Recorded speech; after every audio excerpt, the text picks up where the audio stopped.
A small child named Cynthia lived in the charming village of Ashura, which was tucked away between thick forests and rolling hills. Cynthia's life had formerly been happy and humorous, spent with her devoted mother and father. But following her mother's tragic passing, her father got married again and brought her new wife, Mercy, and her 2 daughters into the family. The new stepmother, Mercy, first gave off the impression of being nice and caring, but her real colors quickly showed through. Envious of Cynthia's good looks and her father's affection for her, she had a cold heart and malicious intent. Tina and Tara, her own daughters, shared her hatred and took great pleasure in causing Cynthia's misery. Cynthia's father, a merchant who was frequently gone on business, was ignorant of the suffering his daughter went through. Mercy took advantage of his absence, giving Cynthia severe treatment and constant duties. Cynthia was compelled to cook, clean, and take care of the animals from dawn until sunset, while Tina and Tara lived luxuriously and in ease. Cynthia persevered and maintained her kindness in spite of the difficulties.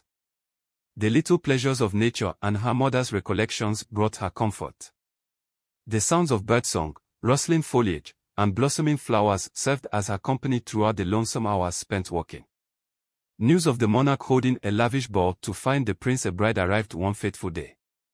Everyone in the community, even Mercy and her daughters, was giddy with anticipation. Cynthia also yearned to go to the ball, but Mercy mocked her desire. "Look at you, all rags and dirt. Do you believe the prince would give you a look?" Mercy gave a sneer. "You'll stay home and clean while we go to the ball."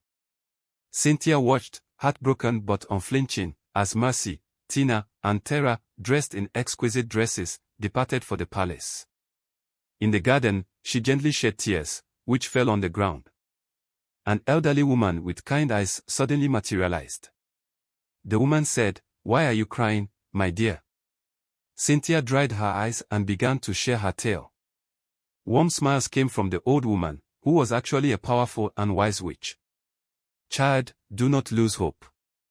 You're going to the ball," she declared.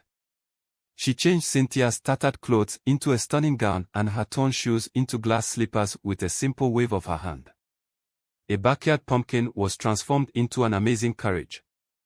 The wise witch cautioned, "But keep in mind that the magic is only real until midnight. You have to be back before then." Cynthia rushed to the palace after thanking the fairy.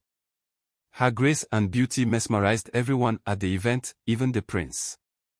Unable to identify her, Mercy and her children watched in jealousy as the prince danced with the enigmatic woman. As the evening wore on, Cynthia began to lose her sense of time. She hurried out of the palace as midnight approached, leaving one glass slipper behind. The prince vowed to marry the girl whose foot fit the shoe, and he set out to find her. The prince arrived in the village the following day, looking for the person who owned the glass slipper. In an attempt to ensure that her daughters would have a royal match, Mercy pushed Tina and Tara's feet into the slipper, but to no avail. Cynthia finally moved forward. The slipper was an ideal fit. The prince brought Cynthia to the palace after realizing she was his ballroom sweetheart. After her father found out, Mercy was exiled from the town and her daughters were taken with her. After Cynthia and the prince got married, she moved her father into the castle to live with her. She lived happily ever after, becoming a symbol of goodness and hope in the kingdom because of her kindness and tenacity in the face of brutality.